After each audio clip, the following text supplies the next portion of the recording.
Welcome to the next episode of Wealth Strategies to Value. I'm your host, Troy Shorts, and today we have an awesome guest. I've been trying to get this dude for a month, and I finally caught up to him. So I would love for you guys to meet one of my good friends. He's a teammate of mine. We played ball together. He's an awesome husband. He is an awesome grandfather. This dude is a hunter. He's a fisherman. He's a scuba diver. He's a MacGyver is what he is. Now, a motorcyclist. He's a super duper outdoorsman. This guy has been in the landscape lighting business for over 32 years. And he has helped tons of people start their business and taught them how to be, landscape lighters, like what he's doing. And I'm so excited for you guys to meet my buddy, my friend, Jeff Hesser. Thanks for having me, Troy. Appreciate the introduction. Yes, sir. I sound better than I really am.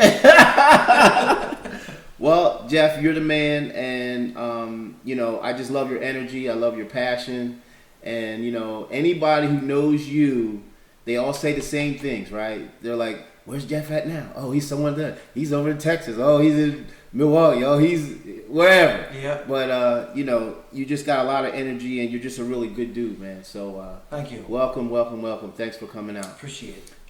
So I want to let our listeners know, why is Jeff Hesser on a podcast talking about financial literacy? So what makes me want to invite you to come here? Well, Jeff has a very interesting story, and I think it's very, very, very important that we want to share with you guys.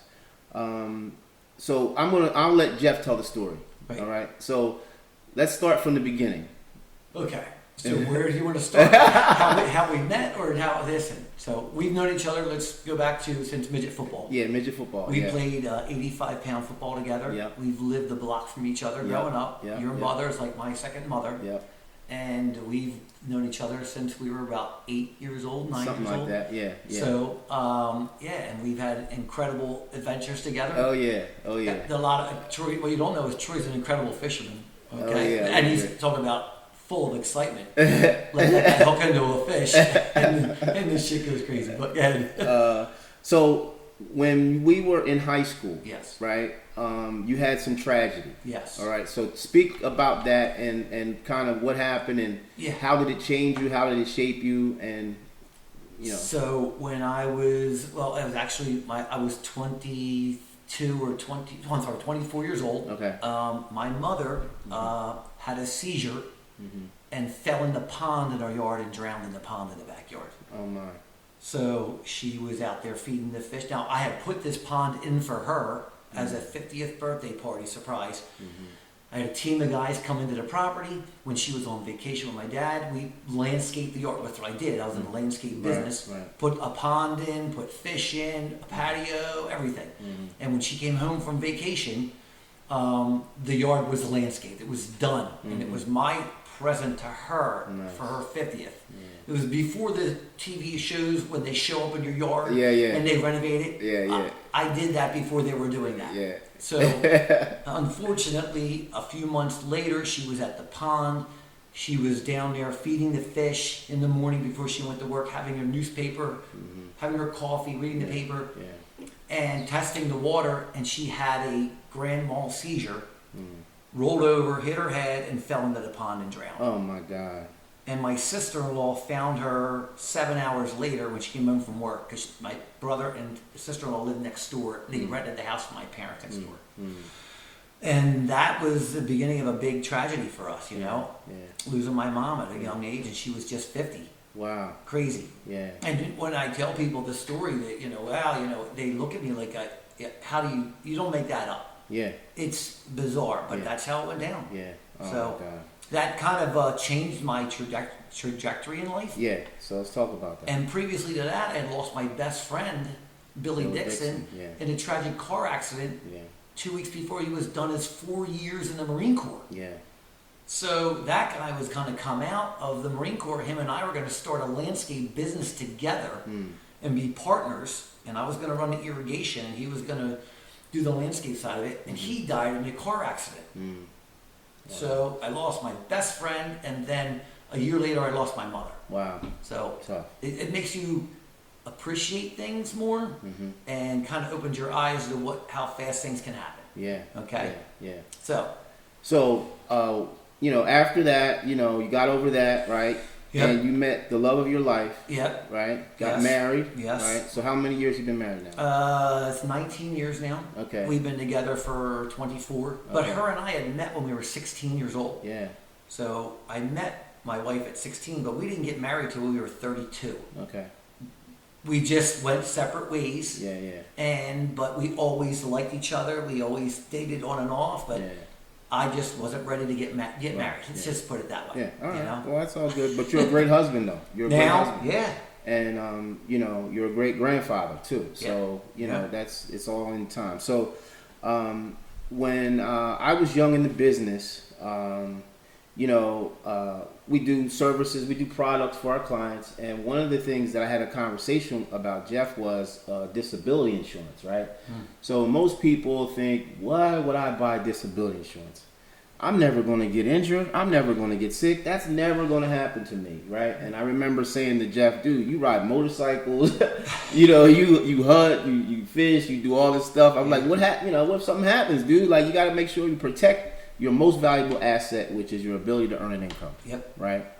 So, lo and behold, what happens, Jeff? Well, so going back to that is, Troy, it takes someone on the outside looking in at you to see what's really going on. Me, I thought I was indestructible. You couldn't touch me. I'm not going to crash on my dirt bike. I'm not going to, whatever. And you opened my eyes and said, listen, you don't know what's going to happen, and you need to be prepared for the worst. And I'm thinking, and we all do this. Yeah. We're all guilty of it. Yeah. And you said, we need to get you a disability policy in case you crash on your dirt bike and you're injured or whatever. But that was the main thing. And I said, and I was single. I didn't care at the time. Like, who needs to get my stuff? Yeah. So my friends and my family will come in and cherry pick it. Yeah. But what you made me do now, looking back on it, was the best thing I ever did. Wow. So Wow. it saved my life. Yeah. Wow. Okay. Well, tell about what happened. I mean, you were a healthy guy, you were a strong guy, you were a fit guy. You were killing it. Yeah. You were just killing it. I was on top of the world. Oh, wow. So, it's all good, bro. I got you. Fuck. Sorry. It's all right. It's all right. I was on a job in Maryland, and I had a stroke. Wow. In the front yard of someone's house. It's at Mel Kiper Jr. of ESPN's house. Wow. Designing a lighting system with a contractor. Wow. And I felt like I was being electrocuted. What? You got a tissue? My hands began to tingle. And I thought someone hooked electricity to me. What? Tried to kill me. And I remember going, oh my God. And we're sitting at this dry pond, and I think that someone had turned electricity on. And my hands started to roll up, and I looked at the contractor and I said, hey, let's get out of this dry pond. Like, how could it possibly be electrocuted? Right, there's no power on, there's no water here. Yeah. I was having a stroke. Oh my God.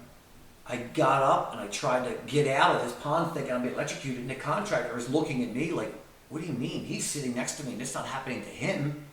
I get up and I smash face first to the ground. My body just gave out on me.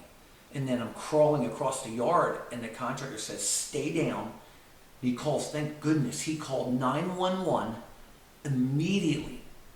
And within 50 minutes, they had me out of the Mel Kiper's yard over the Bay Bridge to the Anne Arundel Hospital, and they hit me with that stroke medicine to save my life. Oh my God. And come to find out, after every test, they couldn't figure out why I had a stroke. It wasn't health issues. I didn't have anything wrong with me. Right. I had a hole in my heart called a PFO that 1 in 4 people have. And it allowed a clot to build in my body, because what happens is your upper chamber and lower chamber are supposed to be closed. At birth, you breathe air, and the oxygen closes that chamber in your heart. And then you move on in life. Well, that chamber didn't close for me. So the upper chamber and lower chamber were open. and they were creating turbulence, and it's always, they say it's like churning butter. And my blood was churning, and it created a clot there from the churning of the blood. And that clot shot into my brain and stopped in my back left side artery and clogged my blood flow to my brain. Oh my God. That's crazy. And that was it. Oh my God. I woke up in the hospital paralyzed. My whole right side. Oh my God. Gone. I couldn't move. And then it wiped my memory out, brain damage to an extent that I can't even imagine. And I had to rebuild my life again. Wow. Wow. That's unbelievable. You know, just to think you woke up that morning, right, on top of the world. Yeah. By the end of that night, I was paralyzed, and my life had changed. Forever. Forever. Yeah. Wow. Man, you know, I talk about, I'm getting like goosebumps on my body. I talk about, you know, people say, you know, like it'll never happen to me, right? Yeah. I talk about, you know, well, what if it does? I was that guy. Yeah. So what we did was we, thank God, put together a policy for Jeff where, you know, in the case that he was sick or injured or couldn't go to work, that he would get a tax-free check, right? Yep. And it would be able to pay his bills, right? So talk a little bit about that. So I guess when I was in the hospital dealing with my issues, you reached out to my wife and said, hey, Sabrina, Jeff has this policy that he's been paying for however long it was. I don't know, years. Yeah. In preparation for something else to happen to me. Like, I thought I was going to crash into a tree on a dirt bike. I didn't think I was going to fall to the ground from a stroke. Yeah. Never thought it possible. Yeah. I'm indestructible. Yeah. And you let her know that, hey, this policy now is going to kick in, and we're going to send you a check to help with your medical or whatever I needed it for. Yeah. It wasn't a contingency on anything. Yeah. Whatever you need that money to do for you. Yeah. And I remember my wife, you know, reaching out to me when I was in rehab, because I went from the hospital to a rehab facility to learn how to walk again. I was in a wheelchair. Wow. You know, I had to learn how to go into the shower again. I mean, the things we take for granted were gone in a blink of an eye. Wow. And I had to rebuild my life back again. And I'm still not right. I still got neuropathy down my right side. I can't feel my toes and my fingers. I got burning and tingling in my skin. Yeah. But that policy allowed me to do what really insurance couldn't cover. Wow. I came out, they give you 30 sessions for physical and rehabilitation, physical, and what's the other? There's physical therapy and there's occupational. Okay, your hands is occupational, which is, you know, trying to reuse my fingers again, and my leg is physical. And you get 30 sessions from your insurance, and then they kick you out the door. Wow. And they don't pay no more. Wow. And you're done. And you're on your own. And if anybody knows how to stroke, it's impossible to do it by yourself. You just can't physically get up and do it. You don't have it. Right. So I went and I had a heart operation. They fixed the hole in my heart. I laid around for 3 months, atrophying again from this. And then after 3 months of healing that stent in my heart that they fixed the hole, I was able to go get a personal trainer. And the money check that I was getting from you with the insurance paid for my physical therapy or my personal trainer, paid for my acupuncture, paid for my massage therapy. It paid for all of the things that I needed to help build myself back again. That the health insurance wouldn't cover. Wow. Wow. Wouldn't cover. Wow. So without that, in hindsight, I would have been crushed. I mean, financially, probably. I mean, you're not getting a check. Yeah. I'm on disability, which is pittance compared to what I made. Yeah, sure. My company was incredible because they continued to pay my insurance for me. I didn't have to go on Cobra, I think it is.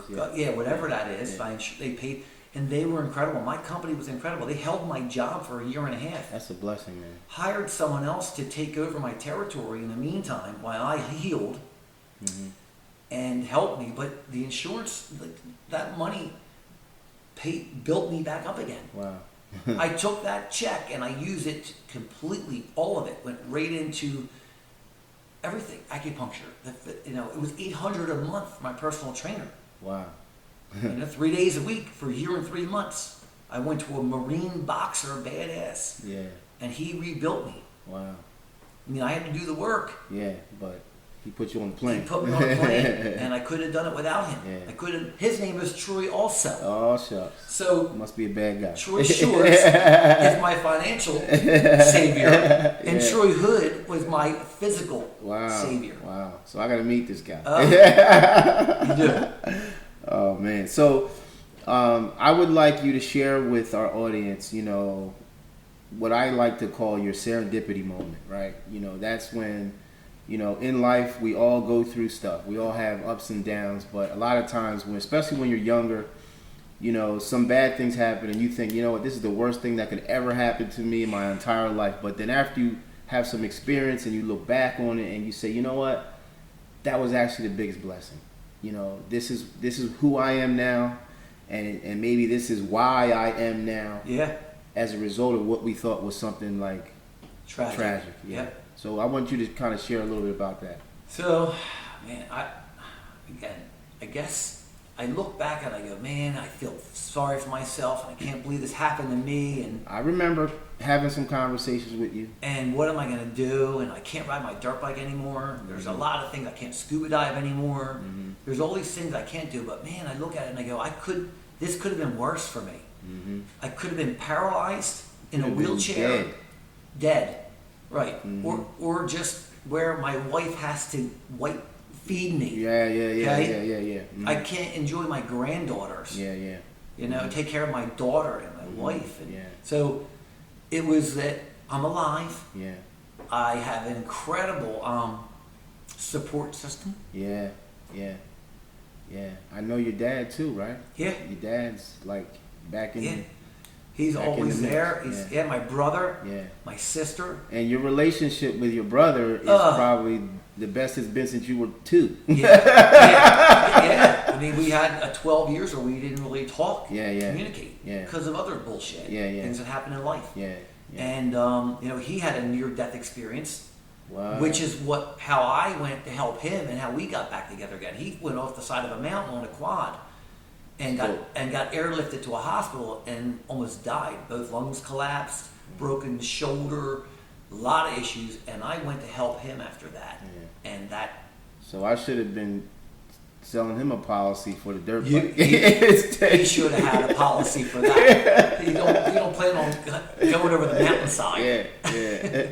Yeah, I was thinking it was going to be you over the mountainside. It was him. But I don't know if I even answered that question because I get sidetracked sometimes. That's okay. But right. It's the fact that I have the ability to start over again. It might not be the same. Maybe not the same person I was. Yeah. But I met some incredible people along the way that I would have never met if this didn't happen. Yeah. So you never know where life's going to take you. Yeah. But you have to embrace that and figure out, okay, well, what's the positive side of it? What did I get out of it? What did I gain from this? Yeah. As opposed to what I lost from this. Yeah. And I'm learning through my wife, who's been a rock. Yeah, man. I know. Yeah, I know. Yeah, I know that. Yeah. Saved my life. Yeah. You know, she is awesome. Yep. You guys are like a perfect fit for each other, you know. You know, me and my wife enjoy spending time with you guys. You know, it's always like a riot when we hang out. But I do personally remember having phone calls with you in this struggle, you know, and I remember you and I having conversation, and I was just so encouraging. I was like, listen, man, it could be worse, you know, because you are used to making things happen, you know, and now all of a sudden you weren't able to make it happen anymore. I'm a giver. Yeah. I've always been the guy helping people out. Yeah. And then all of a sudden I found myself on the receiving end of it. Yeah.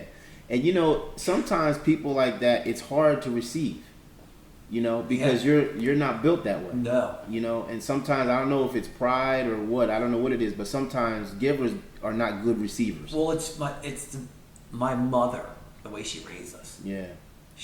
My mom was a giver. Yeah. She, you know, was a sewing teacher. She would teach sewing classes at different schools for free. Yeah. She did Meals on Wheels for Yeah. free. She was Yeah. in a junior women's club. Like, she donated her time Yeah. to helping people all Yeah. the time. Yeah. And I think that has a lot to come from her, you know? Yeah. Well, I'm sure. Yep. Yeah. So, just want to kind of land this plane a little bit. Sure. But I just love you so much, and I'm so glad that I kind of chased you around to do this. Yeah. Because sometimes on my end, right? Yep. Now you're a friend of mine. Yeah. So sometimes, people on my side are like, oh, I don't want to talk to him about that. I don't want him to think I'm trying to sell him something. And we get a little self-conscious Sure. about it. But, to me, I have like tremendous conviction, and sometimes, I don't really care. Like, right. I'm convicted. Like, I have it on the inside. So I'm going to say it. I'm going to talk about it. I'm just going to, put it out there. And if you don't do it, guess what? It's all for me, right? It's on you, right? but you can't come back and say, hey, Troy, you're my best friend, dude. I got messed up and you never even told me that I could have a policy where I could protect my income. Like, what the hell's wrong with you, Troy? You were looking out for me. Yeah. Not for you. Yeah. I mean, look, whatever, if you made anything off of this over the years, God bless you. But really, I was the recipient of something that you had the forethought to see from me. Yeah, absolutely. And I didn't. Yeah. I couldn't see past the bushes, they say, Yeah, whatever. yeah. Couldn't see past that. Yeah. I didn't see that happening. Yeah. And you did. You were looking out for me. Yeah. Well, that's my job, man, and that's why I got you here, because I really think it's very important that you share your story with the people. Yeah. Because most people think like you thought. Most people are on top of the world. Most people are riding high. Most people don't think it ever happened to, but it happened to you. Yeah. And I think it's imperative that you are here to share your story. Yeah. And let them know that, hey, without your income, you can't do anything. I can't help It's anybody. the foundation, right? So all we're saying is, guys, if you don't, or gals, if you don't have insurance on your paycheck, right? You insure your car, you insure your home, right? You insure your cell phone, right? Yeah. But do you insure your paycheck? Do you insure your ability to bring money home and pay the bills, right? Insure the ability to actually save for retirement, right? Take care, provide for your family. Yeah. Yeah. Yeah. So that's all it is. And what I tell people, because some people say, oh, that's so expensive. I'm saying, listen, for 2% of your gross salary, you could protect 100% of it. Well, not 100%, and I would give you 100%, but they might give you 70%. Sure. Right? When you're in a pinch, 70% is a whole bunch. When you have zero, right? It's priceless. Oh yeah. It's priceless. Yeah, absolutely. It's something that you just can't put a figure on. Yeah. You can't. Yeah, that's the truth. Yeah. I got it. I mean, what happened to me, and it happens to a lot of people, and a lot of people fall miserably because of it. Yeah. It financially destroys them. Yeah. And I'm lucky, I'm able to come back, and 80% of them, I'm about 80% right now, probably. Okay. All right. Well, I'll take it. Yeah, I will too. Listen, yeah. So, like, I don't want to put you on the spot or anything, but like, I would like you to share, what do you see for yourself moving forward? Like, in the future, I mean, what do you see yourself doing or having or being or? Well, I'm going to enjoy life a lot more. Oh, wow. Okay. Yeah. You're going to smell the roses, right? Slow down so I'm you not can sweating speed the up. small shit. Oh, good for you, Jeff. Just, Yeah. it is what it is. Yeah, being grateful for what you got. Yep. And not complaining about what you don't. Nope, I'm still going to work hard. I'm Yeah. going to play hard. Yeah. Play harder. Yeah, well, you always played hard. And spend a lot more time with my family and my friends, and really enjoy that. Yeah. Okay. Really enjoy those moments. Yeah. Like right now, I'm spending a lot of time with my father. Yeah. He's 80, and I can't. We're having a lot of fun together right now. Yeah. So I'm enjoying those moments because you don't know when that time is going to come. Yeah. Yeah. Well, Jeff, I think you've been amazingly inspirational today on our talk here, and I'm sure you've touched some people's lives that are listening, and I just want to wish you all the best and continue to recover like a beast. And Failure's not an option. Yeah, So exactly. that's what it is, man. I want to thank you No for problem. taking care of me. Yeah, being no my problem. friend. Yeah, that's my job, man. Yeah, wow, it's not my job to be a friend, but No. yeah, It is sometimes. Though. but no problem, man. And I just look forward to, you know. And your family, you know, your kids, you know, your boys and your wife, you're like family to me. Yeah, absolutely. You know, like I told your boys, they ever need anything, they call me. Yeah, yeah. Right? If you want to call your dad, make sure you got my number and call me. I'll come get you. So I don't know if we were supposed to say that on the podcast, but that's okay. That's all right. It's reality. Yeah, man. Yeah, man. So listen, I'm gonna land the plane a little bit. So again, thanks for tuning in to Wealth Strategies to Value. And again, if there's anyone out there that needs landscape lighting, we got a 32-year professional here. This guy's a beast in his industry. He actually has a radio show that he does nationwide, where he educates and gives examples and does demonstrations for landscape architects all across the United States of America. He's the man. So if anybody needs his company, it's called Cast Lighting. Look him up. Cast Lighting. C-A-S-T Lighting. All right, guys. Until next time, really appreciate you guys tuning in. And remember to share this podcast with people that you know, people you love, people you trust. Remember, our mission here is to help people have a safer, much more enjoyable retirement. Until next time, bye-bye, guys. Bye-bye.